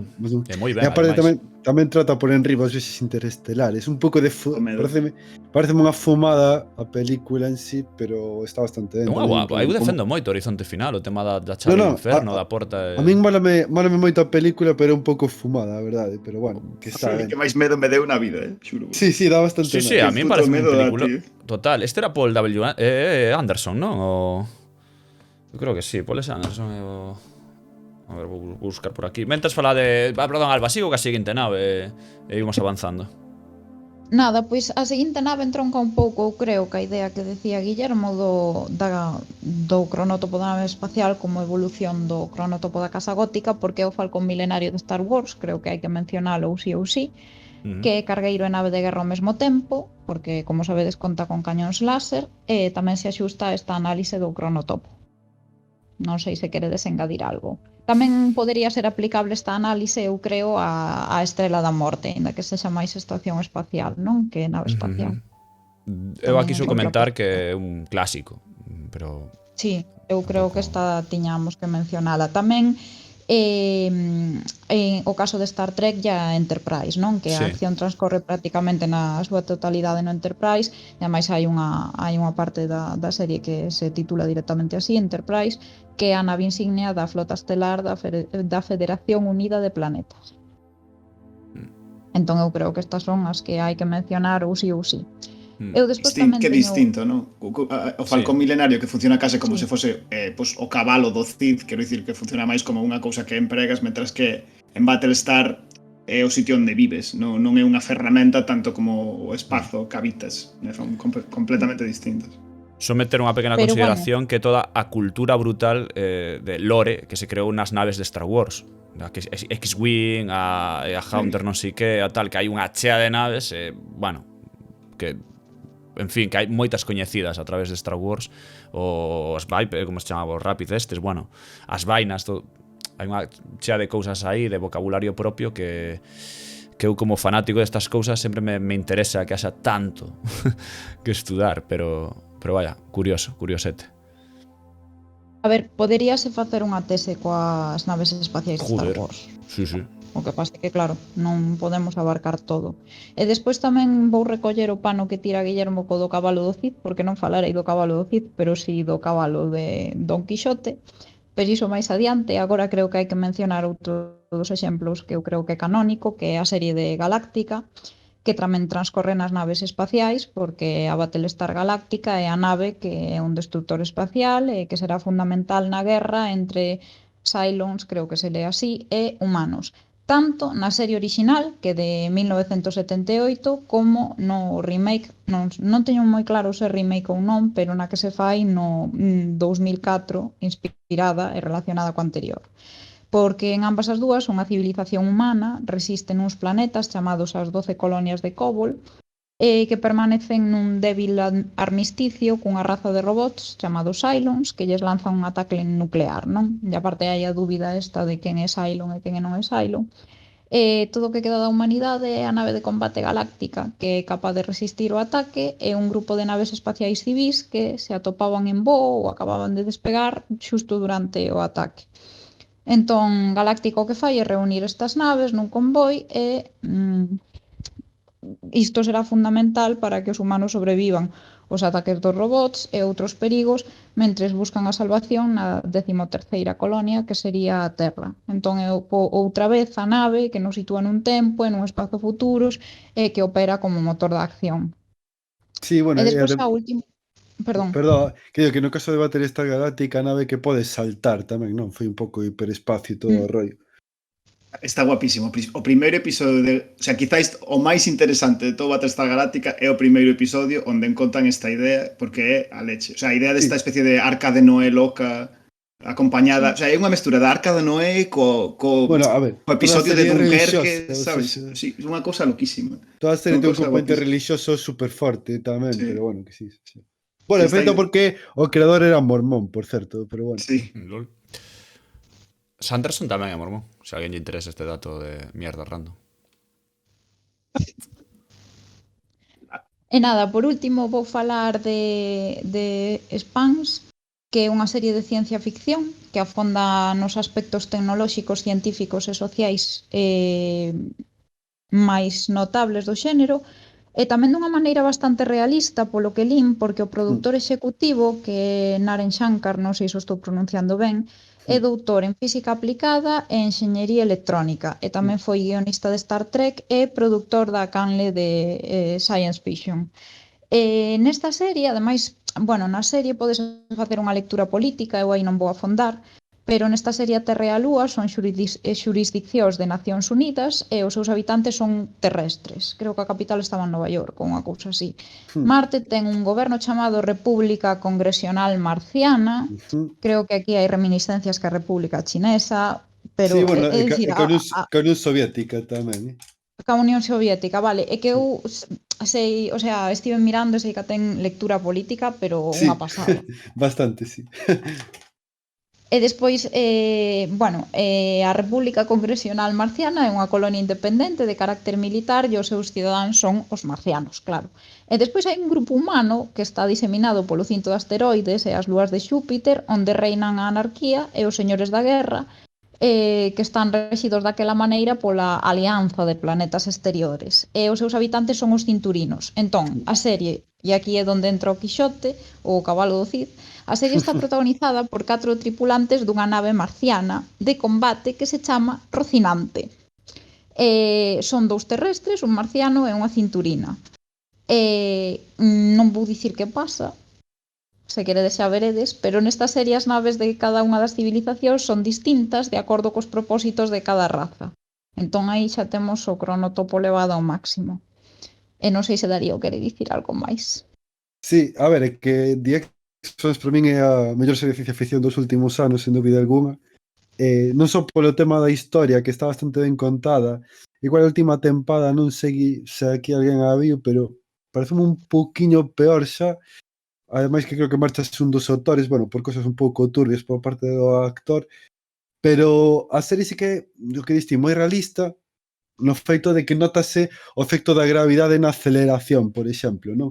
As naves teñen que acelerar e e os que están dentro da nave pois teñense que meter un fluido para non morrer polo aplastamento da gravidade, e logo teñen que, as naves van a cara atrás para frenar, non teñen que frenar, o cal vese un pouco como frenan, etc, as maniobras que fan, e logo un pouco tamén, pois eso, todo o que son os tempos, etc, está bastante ben. Vamos, a mí pareceme que está moi ben, e logo o tema da unha cousa, Alba, que dixeches que era unha nave de combate, unha nave marciana, é unha nave marciana, pero que é a nave en sí, porque eles non son marcianos, xa é un Sí, rollo que sí, o a sea, xente que eles son das distintas razas, sí, pero a nave é marciana, sí. é como O secuestrada, pirata roubado de toda a sí, vida. totalmente. Iso, se a mí se parece moi boa, eu recomendo encarecidamente xente que a vexa, o que sí que é moi lento ao principio, igual ao principio pode parecer bastante lento, pero despois a serie pareceme iso, do mellor que se fixo nos últimos anos, sen dúbida algunha. Vamos, a nivel historia, aparte que tamén tratan un pouco o tema do viaxe interestelar máis adiante, non? Entón, bueno, eu deixo aí a idea, por se alguén quere vela, pois recomendo encarecidamente, e creo que todos neste podcast somos bastante fans de The Expanse, non? Os que coñecemos. A ver, eu, por exemplo, non quero entrar en spoilers e tal, pero sí que atopei moita info de xente analizando que todos os avances tecnolóxicos que se propuñan teñen base moi realista, En ese sentido sí que quería traela por iso, porque non todo, sabes, non todo era esta loucura de pois isto non pode ser, entón témolo que soñar, pero sí que había unha fondura aí que estaba xustificada. Entón pareceume moi interesante traer o exemplo. A min pareceme moi interesante, porque ademais despois como se pode facer a lectura política, esas cousas a min gustanme moito. Bueno, pois seguimos con outro melón. Cabaleiro Pablo Pesado. Tes por aí aínda a Olafes Stapledon? Ou... De xa falou de Olaf Stapledon. Sí, entón do non... Stapledon Das por falei, feito. pero... Non, como tiñas aquí notado, digo, dabas por feito ou ibas Non, a pero falar? traio outra cousa, así tamén de traes ficción contemporánea, que eu penso que xa trouxen, pero é tan boa que paga a pena traela varias veces, que é Outer Wilds. Non sei se xogastes ou... Sí. Bueno, unha Algún maravilla. directo. Eu, o sea, falaba ao comezo deste tipo de videoxogos que che permiten facer ti os teus viaxes, as túas viaxes interestelares, tal, mas penso que Outer Wilds é dos exemplos mellor feitos precisamente porque o espazo que tes dispoñible é moi pouco. É un sistema solar mínimo, a nave que usas é unha cousa feita como de madeira, moi pobre, tardas como, non sei, ningún minuto de ir de planeta a planeta, non? E iso, esa escala tan pequena, porque os planetas tamén son moi pequenos, podense percorrer dunha punta a outra en moi pouco tempo, pois permite experimentar dunha maneira moi interesante o que é estar solto nun sistema solar. A parte, Outer Wilds ten unha narrativa moi potente e trata unha serie de cuestións que penso que son centrais na ciencia ficción contemporánea, non sei se estás de acordo, como por exemplo a cuestión da extinción, non? O pánico a que o sol se apague ou a consciencia de que todas as civilizacións teñen o tempo contado, non? Por iso moitas propoñen pois maneiras de fuxir, maneiras de, non sei, de mudar de corpo, de planeta, mesmo de plano existencial ás veces, non? Todo iso tematiza o Outer Wilds e penso que de maneiras moi interesantes, porque en vez de propor unha maneira de fuxir, o que di é non hai saída, non hai tecnoloxía, non hai tempo, quedan nos 20 minutos.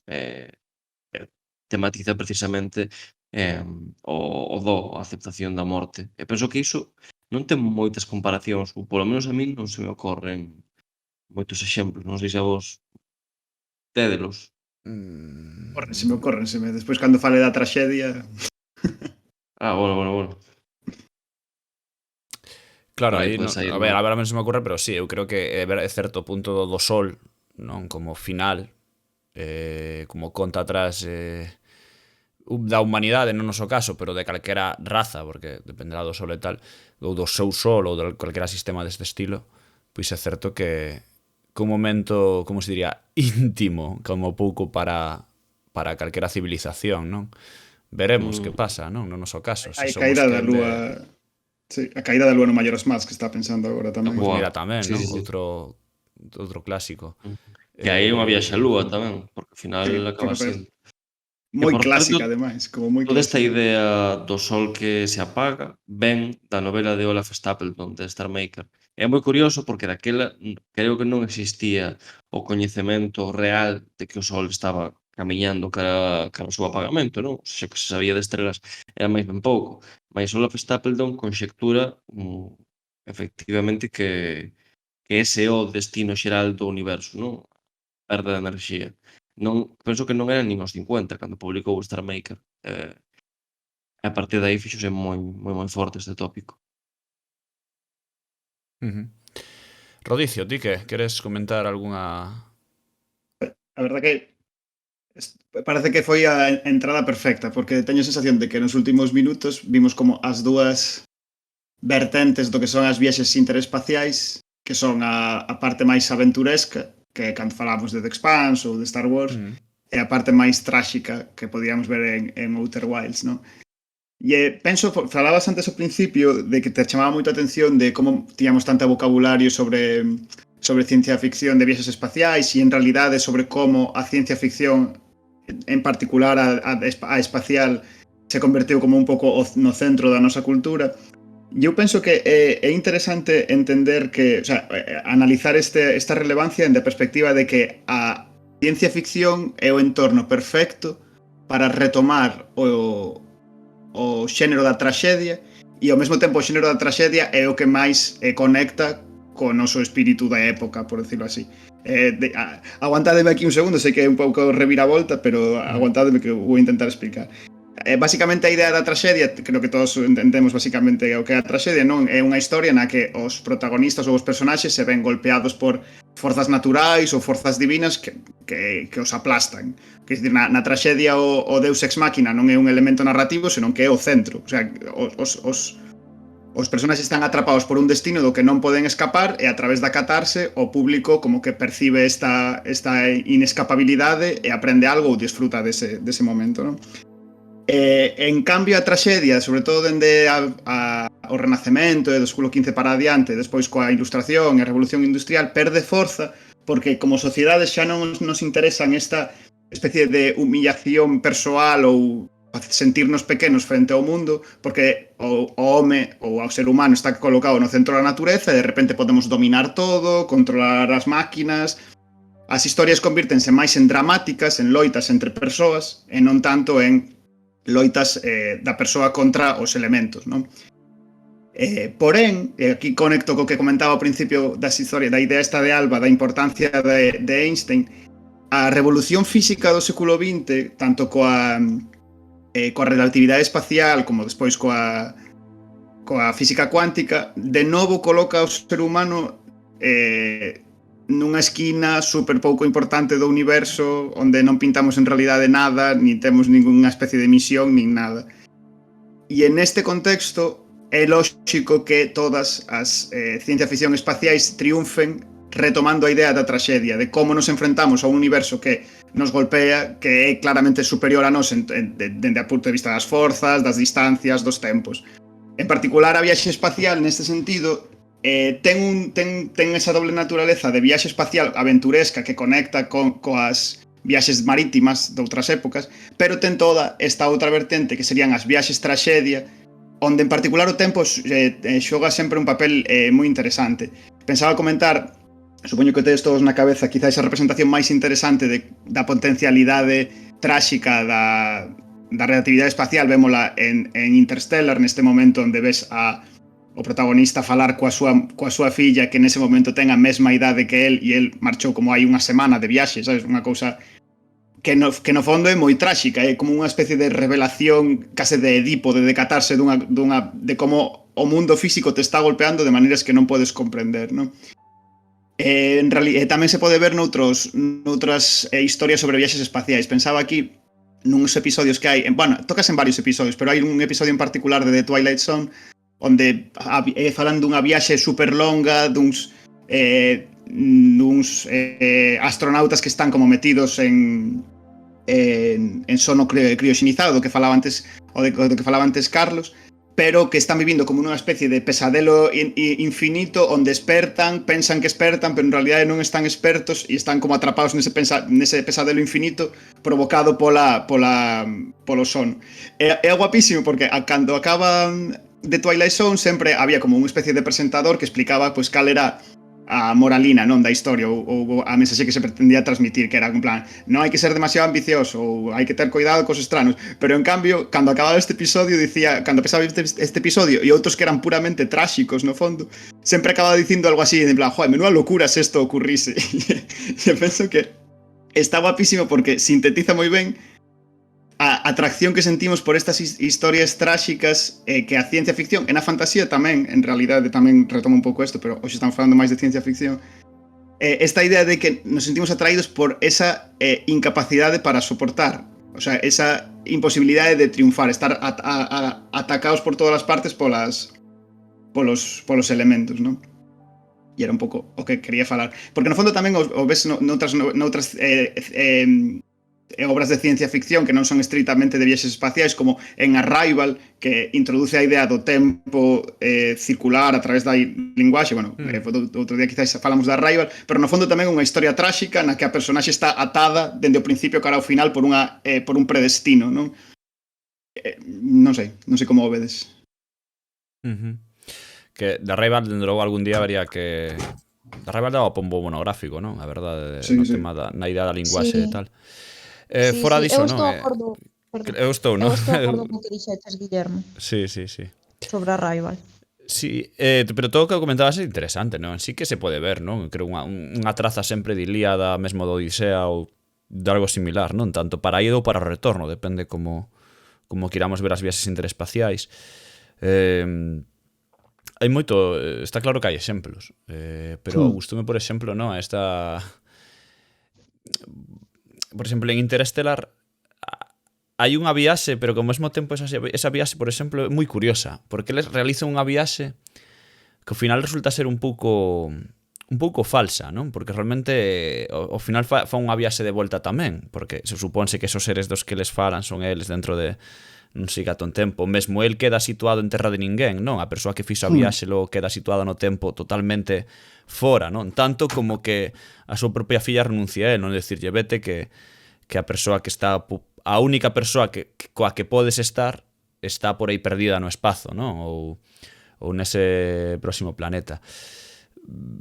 É curioso. A viaxe de Interestelar funciona dun xeito moi curioso, nese sentido de traxedia, porque pasan varias traxedias ao longo desa viaxe para finalmente revelarse algo así como que unha especie de destino. É certo que aquí Nolan o mellor tirou demasiado desa, como se diría, dese Deus ex machina que o amor, non? E como vamos a enviar a mensaxe? Non te preocupes, el amor nos guiará, non? Pero Sí, e aparte, bueno, a ver, hai partes moi vergonzosas desa película, cando un astronauta lle explica a outro como é un buraco negro cun lápiz e un folio. Bueno, pero unha viaxe espacial, por favor, por favor. A ver, ese é un truco, pero é un truco para o espectador, non? Eu creo máis que para... Sí, pero está moi mal traído.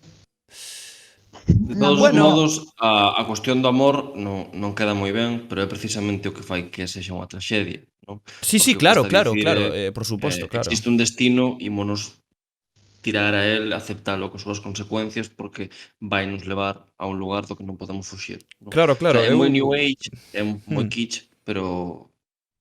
É que eu son moi... Valoro moito o tema do amor. O que eu sempre creo teño moita fe no amor, porque eu creo que é o que... O último romántico, non? Total, no, son o último do primeiro, creo, pero que confío realmente niso, que eu creo que sí, que as grandes cousas que facemos na nosa vida é por un motivo máis, inda que pensemos moitas veces o que queramos interpretar, é o capital, é o non sei que, bla, bla, bla, egoísmo e tal. Moitos dos mellores actos que eu vin facer, vin algúns deles foron froito do amor, quero dicir. Entón eu teño moita fe nese sentido da salvacións e das historias deste sentido, non? O sea, a min Interestelar, inda que moita xente sempre dixo que tiña ese toque de imposibilidade, o amor está mal justificado, todo, que o amor que move a rapaza, bla, bla, bla, pero a min sempre me pareceu algo, non digo bonito só, senón que algo bastante real, de que é verdade, que ao final, se non facemos isto por amor, que o facemos por supervivencia, que va, Eso, estamos tolos. Estamos moi vagos, mellor quedar na casa, xa, joder, a morrer. Echa así. Non sei, para min o mellor que ten esa peli é un pouco a idea do Toro de Stanford, que sai ao final, que é onde se poden manter eles con vida. O tercer acto, non? Non, perdón. Sí, O Toro de sí, Stanford. sí, o cilindro, sí, xa entendo, sí. É o cilindro que ten a súa propia gravidade Sí, conforme vai xirando e que pode albergar unha civilización dentro, non? Que está acomodado. Entón, para mí, esa é a mellor idea que ten.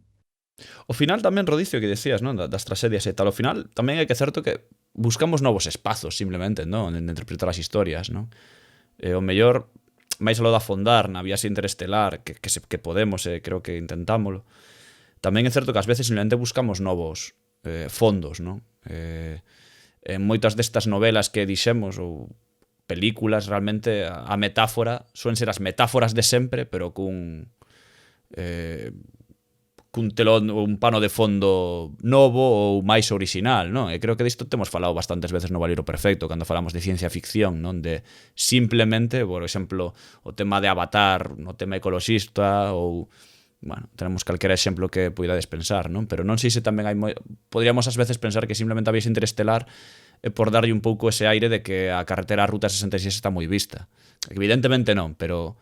O que veña a decir é que eu creo que non. Quer dicir que a viaxe interestelar non é un simplemente... A viaxe interestelar é unha excusa para facer unha novela de aventuras en Star Wars. Pero en Interstellar é un mecanismo necesario para relatar un cambio de ideoloxía. Claro, perdón, estaba falando de viaxe interestelar. Falaba de viaxe de Interestelar, pero non me refería da película, mellor este non é... No, sí, pero digo, de viaxe interestelar refírome que contamos máis historias do espacio, contamos tipos de historia, porque algo cambiou na maneira en que entendemos a tecnoloxía, xa non como algo que dominamos, como que temos medo a que nos domine, o futuro como algo que pode ser dramático e terrible, a nosa incapacidade de sociedade para transformarnos, como son cosas que nos ocorren e non son cosas nas que podemos intervir. De todo isto, as forzas espaciais sirven como unha metáfora que resulta moi a caída, e non temos tanto... son unhas historias que temos sobre todo dai como 40 anos para aquí, porque hai certos cambios sociais que nos levan cara a ese tipo de historias, non? E creo que ademais son valiosas, sobre todo. Creo que propoñen novas cousas, por exemplo, non sei se vistes a Zastra, non? A de Brad Pitt e tal, Tom Lee Jones, pero que moita xente comparaba con El corazón de las tinieblas, que se cambiaba, bueno, que como se chama a película, a da selva, do Capitán Kurz, claro, comparabas esa viaxe, non? Cara ao fondo da alma humana, bla, bla, que nos atoparemos ali no fondo, Capitán Kurz, non? Esa totalmente sobre... E falábase moito diso, pero eu creo que precisamente a Zastra tiña tamén algo de máis aló diso, non? Que habría outros temas e habría outros debates o mellor tamén internos na nosa propia viaxe espacial. Quero dicir, é unha viaxe que non fixemos. É dicir, non é o mesmo que estar en Vietnam e meterte nunha selva ali ao final. Eso xa pasou realmente nas nosas vidas, non? Pero sempre creo que a viaxe espacial é un terreno totalmente realmente por explorar, realmente. Quizáis atopemos aí moita máis humanidade de que o mellor atopamos na Terra. Non sei, que teña a sensación, tiña apuntado para rematar ese punto de que hai como dous lobos dentro dese tipo de narracións, que unhas pretenden ser como positivas, non? Falabades do poder do amor, e outras pretenden ser como catastrofistas, e penso aí en Outer Wilds, e penso que é hoxe en día onde está o cerne da discusión nas narrativas. Quer dicir, en el case podemos, a maior parte das películas interesantes ou as novelas interesantes reconducilas cara a ese debate ético, non sei, ou futurista, non sei se o pensas. Pode ser. Pablo, ti que? Unha última reflexión aí de pechas. Sí, estou de acordo, porque ao final a ciencia ficción en particular a que ocupa a humanidade por inteiro, non? O destino da humanidade, o seu movimento polo cosmos, ao final proxecta as nosas ansiedades contemporáneas de que será de nós, onde nos conducirán os erros que estamos a cometer, que erros son eses, como podemos solucionarlos, non? Entón, nese sentido, non me parece extraño que sexa na ficción espacial onde atopamos as posicións éticas máis fortes. Isto é relevante, penso tamén a nivel case como cognitivo, non? Porque moitas veces cando pensamos en política, discutimos sobre política, pensamos en decisións que se toman moi a curto prazo, nunha escala máis ou menos próxima do Estado, digamos, non? Ou unidades máis pequenas, pero nunca moito máis aló. O bo, o interesante da ciencia ficción é que nos obriga a pensar en termos moitos máis amplos, non? Pois poño un exemplo. Ata que punto é seguro emitir sinais de radio desde a Terra por se dentro de 1000 anos aparecen uns extraterrestres que acaban connosco, non? Pois ese tipo de cuestións de que ás veces pois é interesante que aprendamos a pensar a unhas escalas que non son alleas, porque son moi novas antropolóxicamente, porque nunca existiron, é natural que iso estea sobre o tabuleiro hoxe en día. De feito, ese é o que máis me gusta a min do programa dos Tres Corpos, non? O feito de pensar a unha escala inconcebible, non? De cara a alén da vida humana, non? Que poucas, salvo Asimov, creo, na Fundación, algunha que outra cousa máis de obras de ciencia ficción, en poucos sitios vin ese tipo de pensamento, non? Pensamento... Home, claro, é que ese é o punto, non? De moitas veces trascender, non, a nosa propia humanidade ou a nosa propia vida, non? Neste caso, no problema dos Tres Corpos, é verdade que eles pensan ou crean un plan imposible no sentido de que vai durar varias vidas, non? Algo que xa en sí ten unha problemática, é como se orden mesmo religións ou como se orde certo positivismo extremo ou un negacionismo extremo sobre o tema. Home, é interesante, dende logo. Interesante. Incluso a nivel didáctico de cousas máis cotiás, non? Ata que punto nos serve a ciencia ficción, eu que sei, a crise, por seguir falando de Interstellar, a crise climática que hai ao principio de Interstellar, ata que punto non fai proselitismo de temos que preocuparnos por este asunto, sabes? Permítenos pensar en problemas amplos porque xa os empregamos para as historias como elementos que simplemente cos que xogar, non? Está claro, non? Pero ao mesmo tempo tamén, só para acabar, ficcións como un Interstellar median moito a nosa percepción política, porque suxiren que a solución é nova tecnoloxía, non? Que o problema sempre vai ser, pois iso, un utopismo tecnolóxico que ás veces vai ser inalcanzable, non vai dar tempo.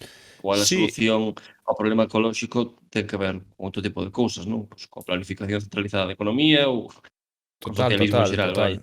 E máis, na película faise fincapé niso nun momento dado de que agora non precisamos enxeñeiros, precisamos granxeiros, non? Que lle decía o profesor porque a súa filla quería estudar, bueno, o fillo, perdón, tiña boas notas, pero decían que mellor que quedara coa granxa, non? E aí sí que se ve ese aporte. O que quero dicir é que moitas veces onde temos que mirar para ver o posicionamento político que nos acaba condicionando non é o que suxiren como solución, senón todo aquilo que ocultan, non? E penso que iso é moi relevante na ciencia ficción, neste sentido que falamos. Pois nada, xente, deixámolo por aquí. Vamos a hora e media mallada, máis ou menos, así que vémonos dentro de 15 días, dentro deste espazo, deste baileiro perfecto. E nada, biquiños apertas, cuidado coas viaxes interestelares, non vos perdades nese espazo profundo. Aburiño. Durante uns minutos corrinche detrás Urano, Saturno, Xúpiter, non sei onde estás.